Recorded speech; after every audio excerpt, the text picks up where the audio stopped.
दोस्तों, आज जो कहानी मैं सुनाने जा रहा हूँ वह एक ऐसे सीरियल किलर की है जिसका सिर आज भी 180 सालों बाद एक बोतल में बंद करके रखा गया है। आखिर क्यों और क्या है पूरी कहानी, आइए शुरू करते हैं। कहानी शुरू करने से पहले अगर दोस्तों आप भी क्राइम स्टोरी में इंटरेस्ट रखते हैं, सुनना देखना पसंद करते हैं, तो हमारे चैनल को सब्सक्राइब कर लीजिए। कहानी है पुर्तगाल की राजधानी लिस्बन की। लिस्बन शहर में अपना सामान बेचने आने वाले किसान अचानक गायब होने लगे। ये सभी किसान लिस्बन के बाहरी इलाकों से लिस्बन के बाजार में फल और सब्जी बेचने आया करते थे। लिस्बन में आने के लिए ये एक पुल का इस्तेमाल किया करते थे जिसकी ऊंचाई लगभग 210 फीट थी।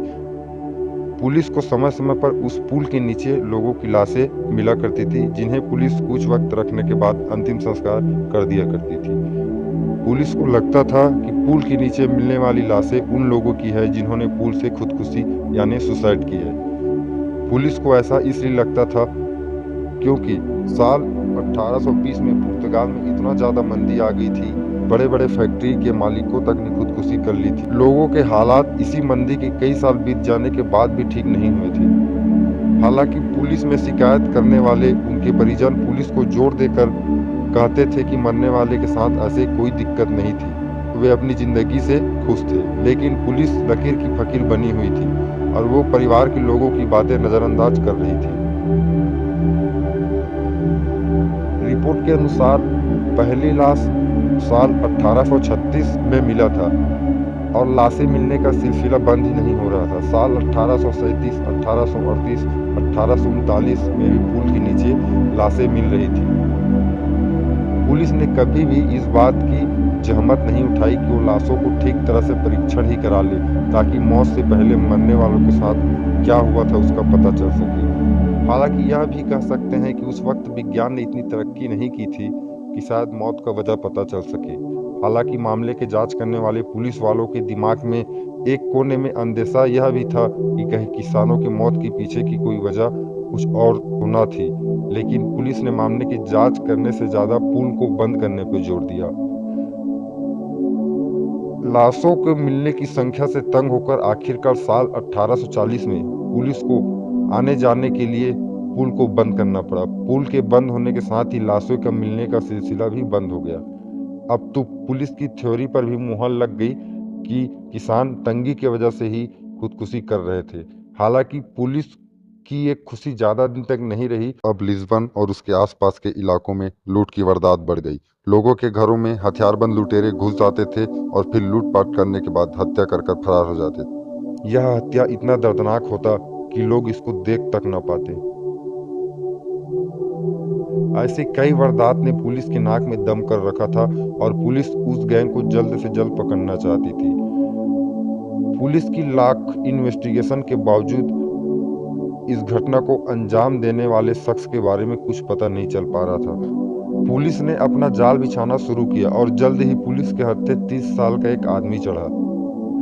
पूछताछ में उसने अपना नाम डियागो एल्वेस बताया। वो मूल तौर से स्पेन का रहने वाला है, लेकिन 19 साल की उम्र में ही लिस्बन काम ढूंढने आया था।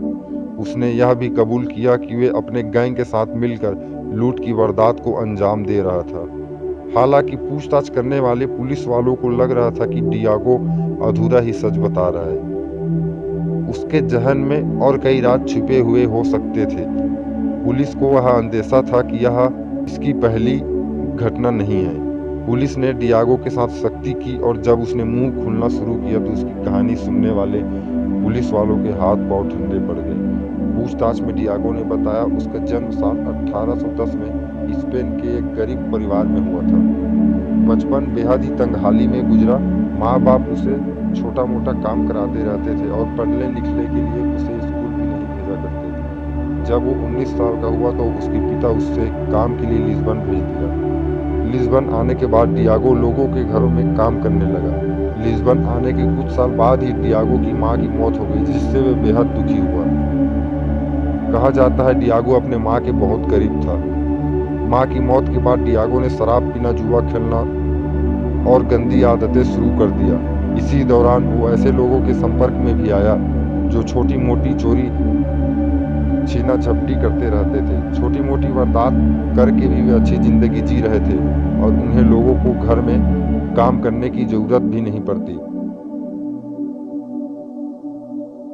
इस बीच डियागो की मुलाकात एक महिला से भी हुई जिससे उससे प्यार हो गया।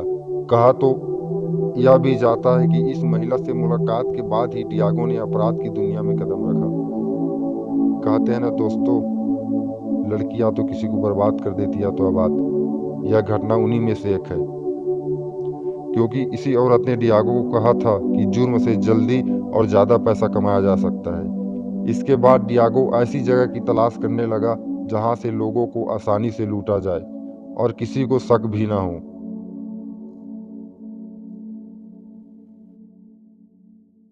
डियागो की सबसे पहली नौकरी उसी पुल के पास के एक मकान में लगी थी जहां से किसान लिस्बन शहर में आया करते थे। अंधेरा होने के साथ ही लिस्बन में अपने गांव लौटने वालों संख्या में कमी आने लगती थी और रात ढलते ही कई लोग अकेले अकेले ही वापस लौटते थे। डियागो के दिमाग में यही ख्याल आया कि वह देर रात लौटने वाले किसानों को अपना शिकार बना सकता है। 1836 में जब उसकी उम्र 26 साल थी तब उसने अपना पहला कत्ल किया था। डियागो इसी पुल के पास छिपकर अपने शिकार का इंतजार करता और फिर उसे काबू में करने के बाद उसके पैसे छीन लिया करता था। लूटने वाला शख्स पुलिस के पास न जा सके और वो कभी पकड़ा न जाए, इसीलिए डियागो अपने शिकार को 60 मीटर ऊंचे पुल से नीचे फेंक दिया करता था। पुल से नीचे गिरते ही उसकी मौत हो जाती थी और डियागो अगली वारदात की तैयारी करने लगता था। 1836 से लेकर 1840 के दौरान डियागो ने पुल से गुजरने वाले लगभग 70 लोगों से ज़्यादा को अपना निशाना बनाया और लूटपाट करने के बाद उन्हें पुल से धक्का देकर उनका कत्ल कर डाला। डियागो शायद कभी पकड़ा भी नहीं जाता अगर लाशें मिलने की वजह से पुल को लोगों के आने जाने के लिए बंद नहीं किया जाता। डियागो को अपने अपराध के लिए फांसी की सजा सुनाई गई। डियागो उन चंद लोगों में से था जिन्हें पुर्तगाल में फांसी की सजा हुई, क्योंकि डियागो एल्वेस की मौत के कुछ साल बाद ही पुर्तगाल में फांसी की सजा को बंद कर दिया गया। डियागो के मौत के बाद उसके सिर को काटा गया और एक केमिकल के जार में रखा गया। इसके पीछे की वजह यह थी कि वैज्ञानिक डियागो का दिमाग पढ़ना चाहते थे। वे जानना चाहते थे कि आखिर एक सीरियल किलर के दिमाग में आम इंसान से ऐसा क्या अलग होता है कि वो कत्ल करते समय उस तक नहीं करता। तो मिलते हैं दोस्तों अगली वीडियो में। अगर आपको कहानी थोड़ी सी भी पसंद आई हो तो प्लीज़ वीडियो को लाइक कर दीजिए।